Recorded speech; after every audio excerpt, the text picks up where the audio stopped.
네, 반갑습니다. 우리 또 수진자매도 오랜만에 또 왔고요. 우리 안수경 집사님도 친구분도 우리 또 같이 예배할 수 있고 감사하고요. 유승현 장님 아버님 뵈니까 그 주워 온 것 같진 않아요. 아주 똑같이 네, 반갑습니다. 같이 예배하게 돼서 반갑습니다. 오늘은 또 평소와 다르게 길게 우리 교제할 텐데 마음껏 또 교제하시는 그런 시간 될 수 있기를 소원합니다. 저도 그 파괴 가보진 않았는데 주소가 있고요. 또 여러 사람들이 많이 오갔던 파괴이기 때문에 서로 물어보셔서 웬만하면 차를 한 대 꽉 채워서 가시면 좋을 거예요. 한 대에 뭐 이렇게 대당 이렇게 돈을 받는 그런 파괴라니까 여러분들 나중에 또 예배 마치시는 대로 잘 정리하셔서 떠날 수 있으면 좋겠습니다.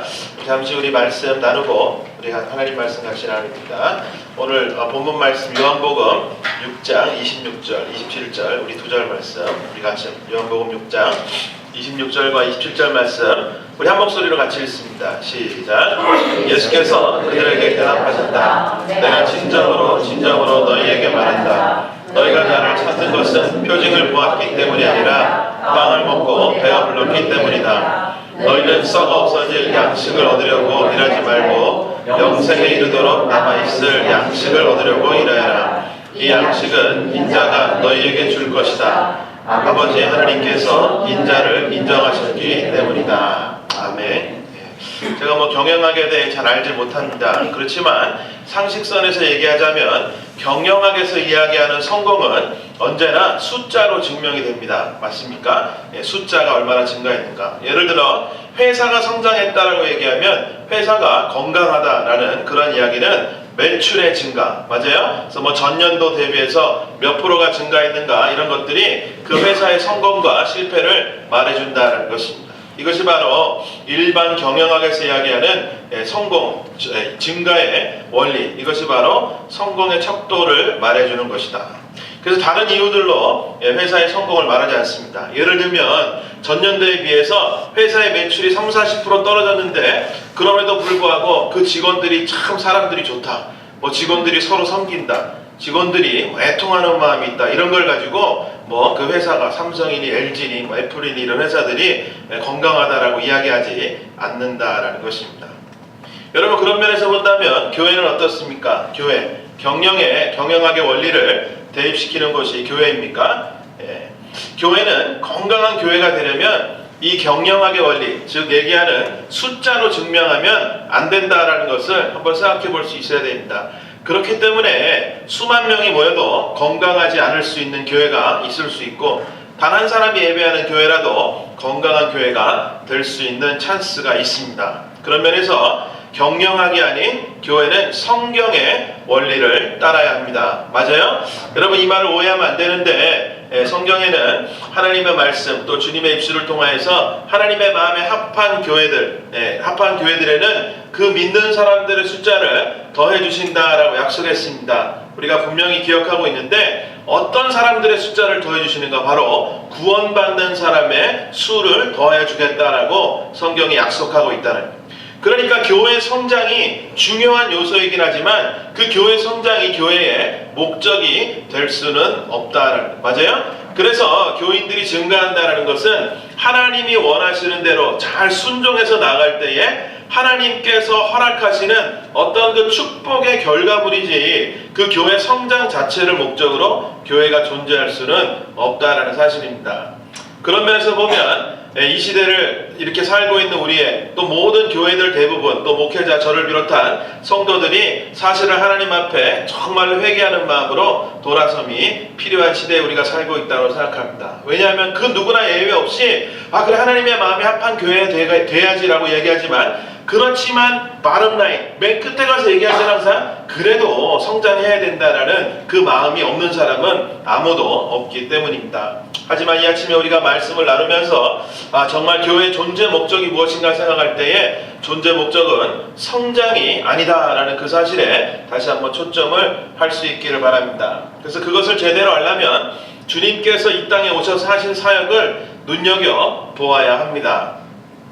막말로 예수님께서 이 땅에 오셔서 사람 모으는 일을 하셨다라고 하면은 쉽게 하셨을 것입니다. 맞아요? 기적 한번 보이고 나면 수많은 군중들이 예수님을 따라다닙니다. 그럴 때 예수님께서 만약에 큰 교회를 큰 무리를 만드는 것이 목적이셨다면 아마 그 모임마다 광고를 하고 또 제자들에게 전단지 만들어서 손에 들려주시면서 돌아다니며 홍보해라. 몇 월 며칠 몇 시에 내가 또 엄청난 기적을 어느 장소에서 베풀겠다라는 그런 홍보를 했다면 아마도 수천 명을 넘어서는 수만 명이 한 자리에 모이는 것은 그거는 문제도 안 됐다는 거예요. 그래서 그들을 모아놓고 결심받고 구역 나누고 뭐 이래저래 있으면 금방 예수님께서 오셔서 사역한 지 수개월 만에 아주 초대형 교회를 이루셨을 것이다 라고 생각합니다. 늘 예수님 주위에는 군중들이 따라다녔습니다. 오늘 본문도 마찬가지로 예수님을 따라다녔던 군중들이 등장하는 장면입니다. 어떤 사건 이후의 장면입니까? 우리가 너무나도 잘 아는 5,000명을 배부르게 먹으셨던 오병이어의 기적을 베푸신 그 이후에 바로 장면이 이 장면이에요. 사람들이 예수님을 따라다니는데 여기저기 따라다닐 뿐만 아니라 심지어는 예수님이 없으니까 배를 타고 바다 건너편까지도 쫓아오는 그러한 군중들의 모습을 볼 수 있습니다. 그런데도 주님께서는 그들을 환영하지 않는 거예요. 왜? 그들은 하나님이 정말 무엇을 원하시는지 알지 못하는 것을 주님께서 아셨기 때문입니다. 데리고 있어봐야 별 도움도 안 되고 골치도 아프고 아무런 사역에 도움이 안 되는 군중들이었음을 예수님께서는 너무나도 잘 아셨다는 거예요. 그런데 그럼에도 불구하고 그들은 왜 예수님을 따라다녔을까? 그것을 주님이 말씀하신 것이 오늘의 본문입니다. 다시 한번 보면 26절에 뭐라고 얘기합니까? 예수께서 그들에게 대답하셨다. 내가 진정으로 너에게 말한다. 너희가 나를 찾는 이유는 표정을 보았기 때문이 아니라 뭐 때문이라고요? 빵을 먹고 배가 불렀기 때문이다. 빵을 먹고. 그러니까 뭐 때문에? 빵 때문에 예수님 따라다니는 빵 때문에. 요즘 교회들이 저마다 좋은 프로그램을 가지고 또한 거창하고 유창한 만들로 결국에 목표가 무엇이에요? 사람을 모으는 일에 현안이 돼 있다는. 그래서 부흥이란 말들, 뭐 여러 가지 말들로 치장하면 떠들어보지만 여전히 사람들 모아서 큰 교회 한번 이루어보는 것이 목적인 교회들이 얼마나 많은지 모릅니다. 그러면서 그 사람들에게 던지는 미끼가 뭐냐면 바로 빵. 우리 교회 오세요. 우리 빵이 더 큽니다. 우리 빵이 더 맛있고요. 질도 더 낮고 쉽게 얻을 수 있다라고 빵을 선전합니다. 그리고 사람들의 말에 솔깃해서 여기저기 교회를 기웃거리며 내 입맛에 맞는 빵 얻어버리려고 먹으려고 돌아다니는 그 사람들도 결국에는 교회들이 만들어냈다는 거예요.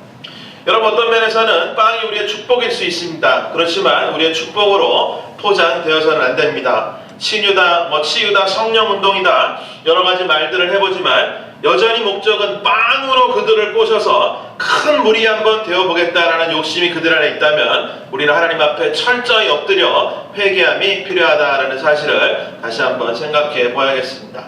그런 면에서 본다면 그런 면에서 빵 얻기 위해 우리 교회에 오셨다면 여러분들 상당히 잘못 오신, 왜냐하면 우리 교회는 그런 좋은 빵이 없기 때문입니다. 대신에 우리가 자랑해야 할 것이 무엇인가? 예수님이 27절에 바로 말씀하십니다. 바로 너희는 썩어 없어질 양식을 얻으려고 일하지 말고 영생에 이르도록 남아있을 양식을 얻으려고 일하여라. 이 양식은 인자가 너희에게 줄 것이다. 무슨 말이에요? 예수님의 곁에 필요한 사람들은 빵을 얻으려고 돌아다니는 사람이 아니라 영생에 이르도록 남아있을 그 양식을 얻으려고 일하는 사람들이 주님 곁에 필요하다라는 것입니다. 그런 면에서 정말로 무엇을 얻으려고 모이는 교회가 아닌 주님의 일을, 그 영생의 일을 하려고 일하려고 모이는 그러한 교회가 될 수 있기를 소원합니다. 예수님께서는 아무리 수많은 사람들이 따라다닌다 해도 그 다수의 군중들로는 하나님의 나라의 일들 이뤄가는데 도움이 안 됐음을 분명히 알고 계셨습니다. 그렇기 때문에 군중들을 모으는 대신에 또 성장을 위해서 사역하지 않으셨고 대신에 사람 한 명을 불러서 가르치시는 어떤 사역에 집중하셨습니까? 제자를 만드는 사람에 집중하셨다는. 그래서 급기야 수십만 명 따라다니는 군중들과도 바꿀 수 없는 제자 12를 그 공생의 사역 가운데에 만들어내셨다는. 그래서 그들에게 뭘 가르칩니까? 날 따라다니면 떡고물이 생긴다 가르치지 않았어요. 날 따라다니면 어떤 한 자리 얻는다고 가르치시지 않고 나를 따라다니면 끊임없이 예수님께서 말씀하신 것, 썩어 없어질 것에 관심을 버리고 하나님 나라를 위해서 일해라. 그 일을 위해서 생명을 바쳐라라고 그 제자 12를 가르치셨다라는 거예요. 28절 그들이 예수께서 물었다. 오늘 말씀에 계속 이어지는 구절에 이런 말씀이 있습니다. 우리가 무엇을 하여야 하나님의 일을 하는 것이 됩니까? 제자들의 질문이었어요. 그때 예수님께서 이렇게 대답하십니다.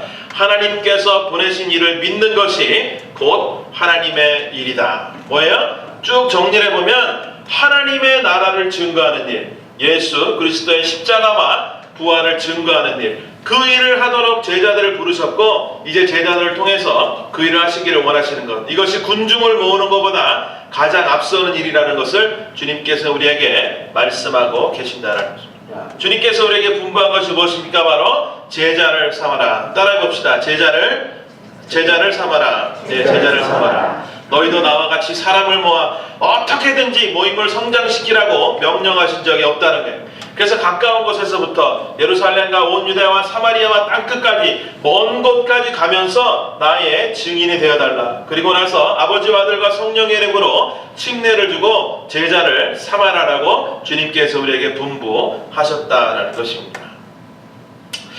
예전에 존스라는 사람이 있었는데요. 퍼스트 네임이 뭐냐면은 리지널 존스라는 그런 1970년대에 실업계에 영향력이 있던 CEO라는 한 사람이 있었습니다.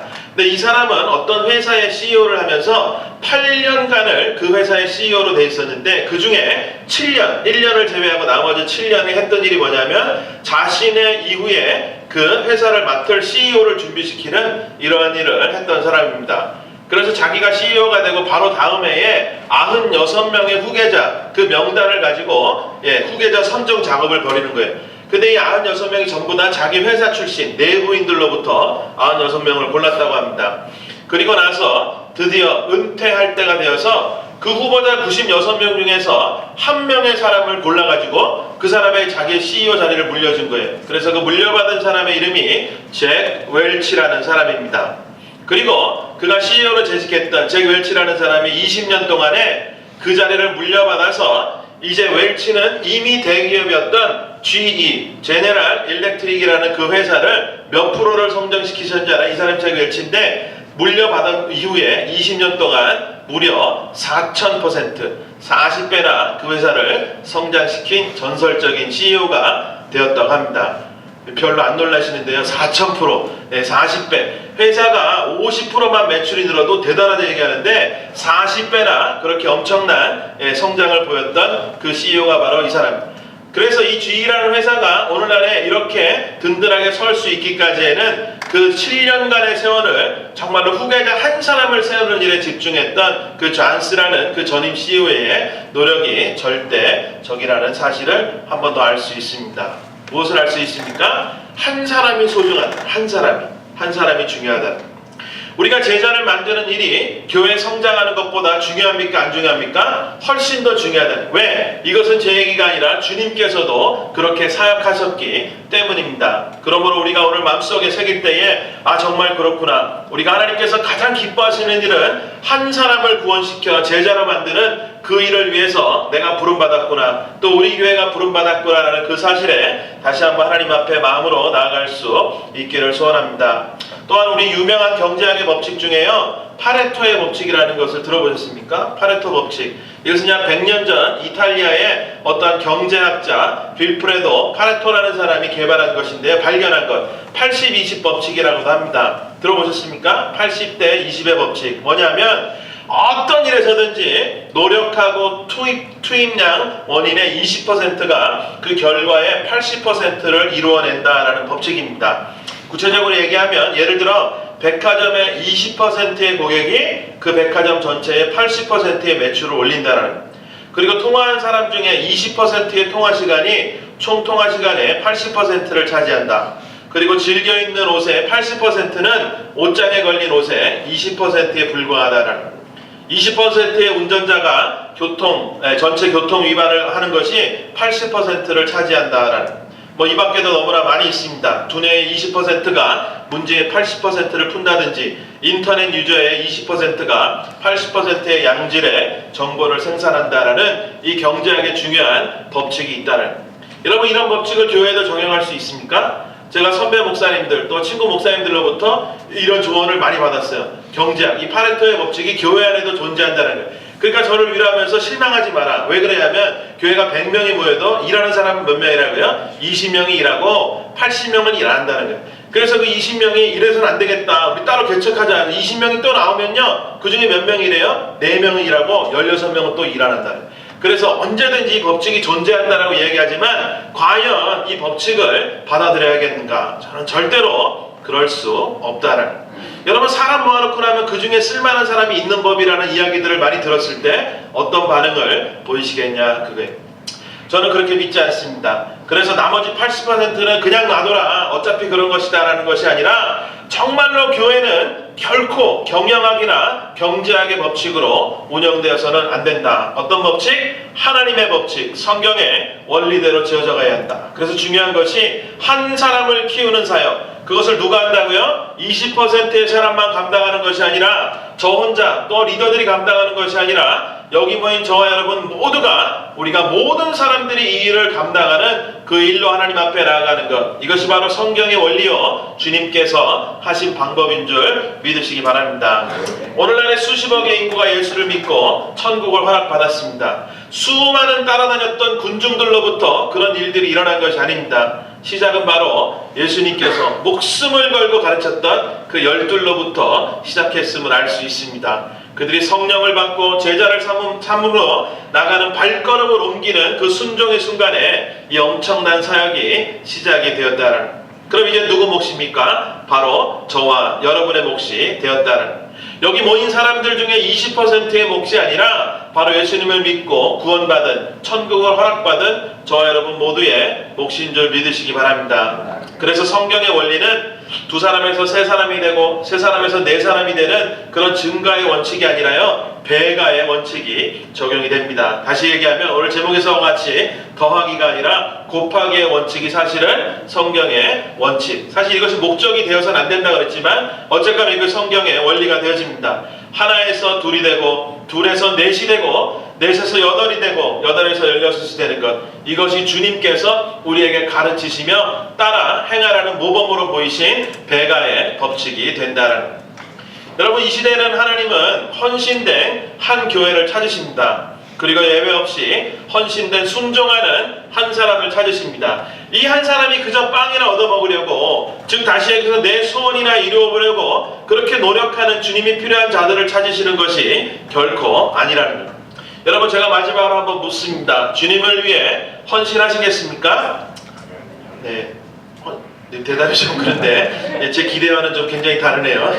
다시 한번 묻습니다. 주님을 위해 순종하시겠습니까? 네. 진실한 주님의 제자가 되기 위해 노력하시겠습니까? 네. 그렇다면 뭘 해야 된다고요? 제자를 만드는 일. 누구로부터? 나로부터 시작돼야 한다는. 여러분 제자를 만드는 첫걸음은 뭐예요? 예수 믿지 않는 사람들에게 복음을 전하는 그 일로 제자를 만드는 첫걸음이 시작이 됩니다. 쉽지 않은 일임은 알지만, 익숙하지 않지만 그래도 해야 합니다. 사진 한 장이 있는데 약 100년 전 아일랜드의 한 신문에 이런 구인 광고가 났다고 합니다.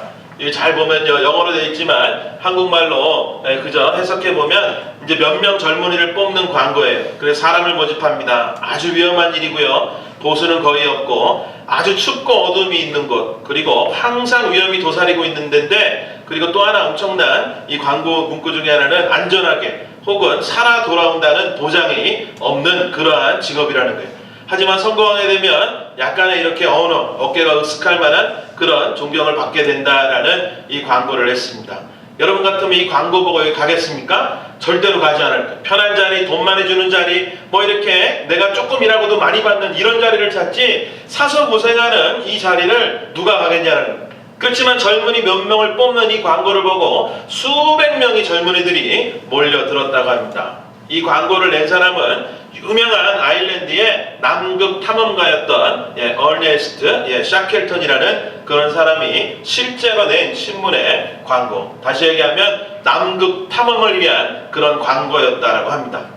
여러분 수많은 사람들의 마음을 움직였던 것은 쉬워 보여서 내 이익이 많은 것 같이 보여서 이 사람들의 마음을 움직인 것이 아니라 결코 위험하지만, 그리고 보수도 거의 없지만, 목숨도 보장되지 않지만 그들의 마음을 움직였다는 한 가지였어요. 미지의 땅, 아무도 밟아보지 않은 그 신천지, 그 미지의 땅을 내가 가장 먼저 밟아보겠다라는 그 모험심과 그 열정이 그들의 마음을 움직였기 때문에 서로 앞다투어 자원하였던 그러한 동기유발이 되었다는 것입니다.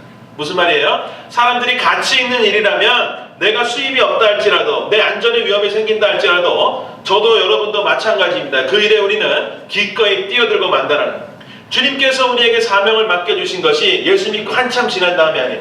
예수님을 믿는 그 순간에 저와 여러분 모두에게 주님의 복음 전하는 사명을 맡겨주셨는데, 아직까지도 내가 하지 않고 그 사역에 몸담지 않고 계속해서 거절하고 있다면 우리가 한번 생각해 봐야 되는 거예요. 아, 내가 정말 이 일을 가치 있다고 생각하지 않았구나. 그렇지만 이 아침에 정말 주님께서 우리에게 은혜를 주셔서 주님의 복음을 전하는 일이 정말 하나님이 가장 원하시는 일이요, 내가 가치 있는 일이라고 성령께서 깨닫게 하신다면 기꺼이 하나님 앞에 순종함으로 나아갈 수 있기를 축복합니다. 어려움도 불편함도 위험함도 우리의 경제적인 문제들도 어떠한 건강의 상황들도 문제가 될 수 없다는 이야기입니다. 어떤 면에서 주님께서 오늘 말씀을 통하여 또 우리에게 똑같이 광고하고 있는 줄 모르겠습니다. 주님이 우리를 향해 말씀하시는 거예요. 내가 사람을 모집한다. 아주 위험한 일이고 보수는 거의 없고 아주 춥고 어둠이 있는 곳, 항상 위험이 도사리고 있으며 안전하게 혹은 살아 돌아온다는 보장도 없는 그 일에, 하지만 성공하게 된다면 내가 그저 너의 어깨를 두드려주며 참 수고했다 내 사랑하는 제자야 라고 할 만한 그런 일에 여러분들을 모집합니다 라는 광고를 보았을 때 여러분과 저는 어떤 반응을 취하시겠습니까? 여러분, 불신자들에게 다가가야 하는 증인의 삶, 참 제자의 삶으로 주님께서 우리를 부르십니다. 그저 몇몇을 기다리고 찾고 계신 줄 모릅니다. 정말 가치 있는 일이라면 주님과 함께하는 이 저니, 이 여행에 기대함으로 자원할 수 있는 저와 여러분 될 수 있기를 간절히 축복합니다. 여러분, 우리 월드컵 때 이 대한민국 하는 응원 있잖아요. 착착 하면 대한민국 하는 응원들, 요거를 보면요, 박수나 치고 있는 이런 군중들, 이게 사실은요 참 대단한 사람들의 역할이지만 그 경기에 전혀 도움이 안 되는 것은 아니지만, 경기에 이기려면 뭐가 필요해요? 선수가 필요해요. 그죠? 선수가. 제가 얼마 전에도 이런 설교를 했지만 훈련된 정신력으로 무장된 선수가 주님께는 필요하다는 거예요.